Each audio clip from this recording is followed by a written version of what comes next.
Now, I've been extensively using the Pixel 9 Pro Fold for a little over a week now, and I can't believe I'm saying this, but Google actually did a really good job.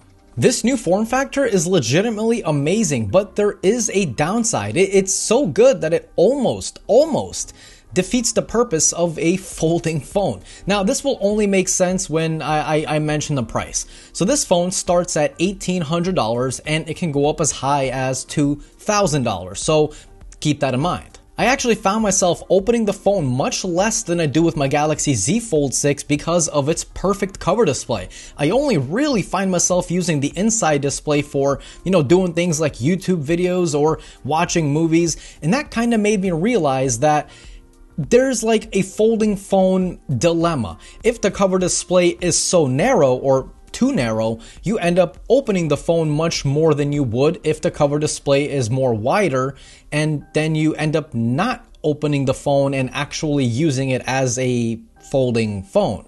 Now, this phone is also crazy thin. Like, it is extremely thin, but it's not the thinnest folding phone out there, and I'm actually happy about that. That's one thing that I don't want folding phones to be: thin. Now, I don't want them to be thick, but if they're too thin, then you kind of have a hard time opening the phone, and this phone is kind of like on the border of that. Each side of the phone is so thin that whenever you try, to open it with your thumbs, there's less surface area for your thumb to grab on. And so I really do recommend a case, but make sure the case isn't too bulky because, well, even though this phone is very thin, its weight doesn't really reflect it.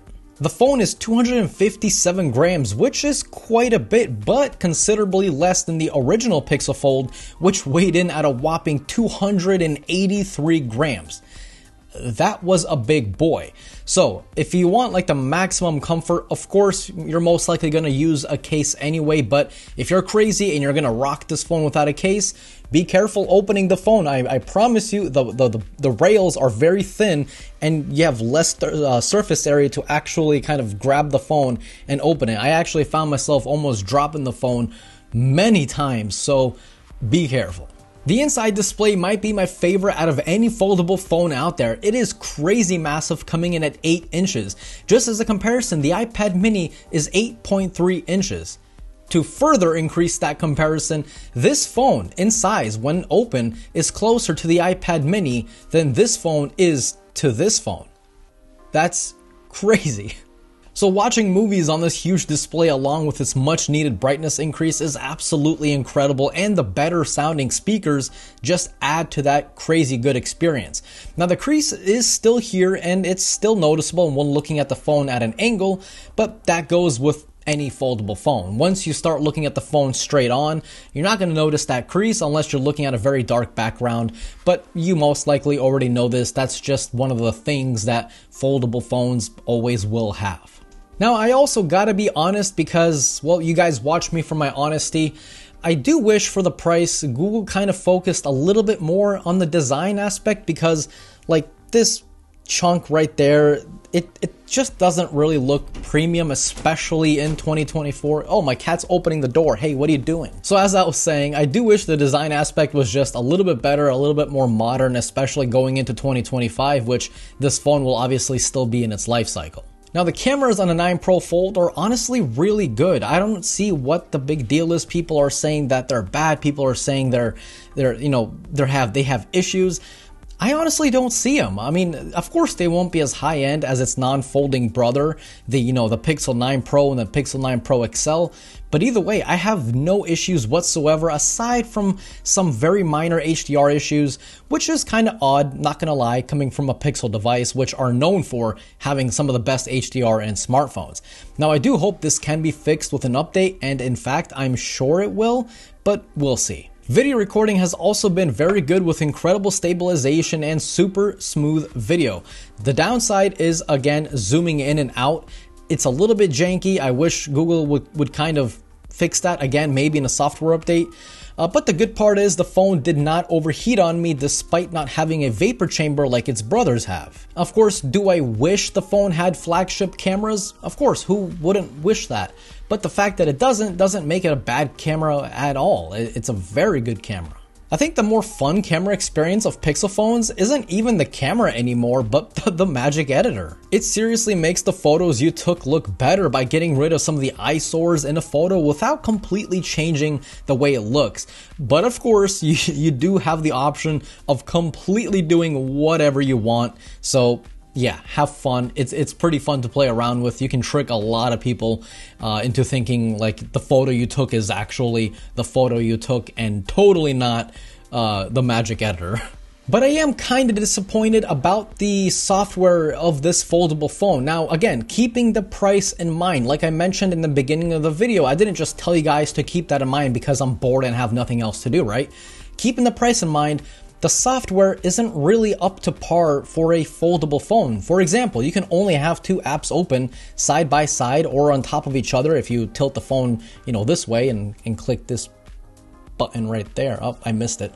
Anyway, you can have 2 apps open side by side, only 2 apps, that's it. No third window, no fourth window, no pop-up window, that's it. Which is a bit strange because it's an 8-inch display. Like, you have so much real estate because, look, it's bigger than my face. You have so much real estate and you can't really do much with it. It just kind of seems like wasted space, and not to mention you don't have any desktop mode similar to like Samsung DeX, so you can't really plug it into like a monitor or like AirPlay it to a monitor and kind of use it as like a desktop PC or like a Chromebook, you know what I mean? You can't do that with this phone. I don't know, it just feels like it kind of feels like an iPad. It's an iPhone but bigger without really adding any features to it. So this phone kind of just feels like a Pixel 9 Pro but bigger. That's kind of it. Another example of software is that this phone does not have an option to turn off cover screen mirroring, which is so annoying. So for example, my home screen on the cover display looks like this. It's very basic. It has all the apps that I, use on a frequent basis. But when I open the phone, the inside display just mirrors what the cover display has with all my apps toward the left side of the display. If I wanted my inside display to have apps across the entire bottom so I can easily reach it with both hands, then it just messes up the apps that were on my cover screen, making them 2 pages long. I really love Samsung's approach much better because my home screen or my cover display looks like this on the home screen, and then when I open the phone, my home screen is completely different. It's like having 2 phones in one, and it just gives you more flexibility, especially once you spend a lot of money for a folding phone.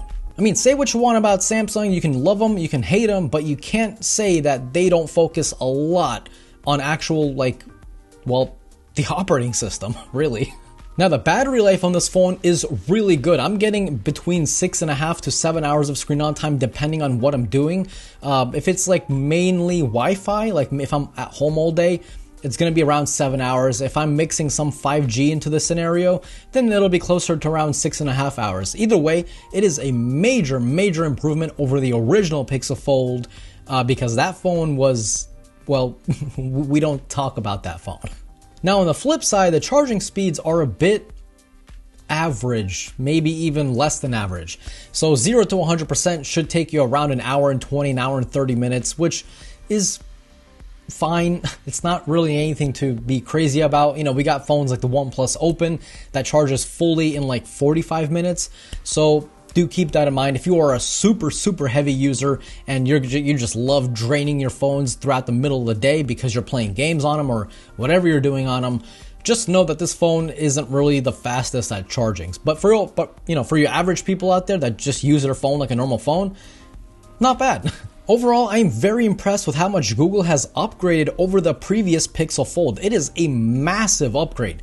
But I am disappointed with the software of the phone. With such a large screen on the inside, having a maximum of 2 apps open is a bit odd, again, given its price tag, as well as the lack of the home screen layout customizations. For the price, I can't really, recommend this phone because there's just so many options out there that do a better job and they're cheaper even sometimes, So I don't know. If the software was more open and it kind of just let you do whatever you want, especially again, given its price tag, given its massive screen, if it did that, then I would have no issues recommending the phone. But like I said, it just feels like an iPad. It just feels like a bigger version of the phone that's in its lineup. Am I saying if you buy this phone, you're going to have a terrible experience? Absolutely not. If you love Pixel phones, you're going to love this phone, 100%. So what do you guys think about the Pixel 9 Pro Fold? Do you love it? Do you hate it? What are some of the things that you wish this phone had?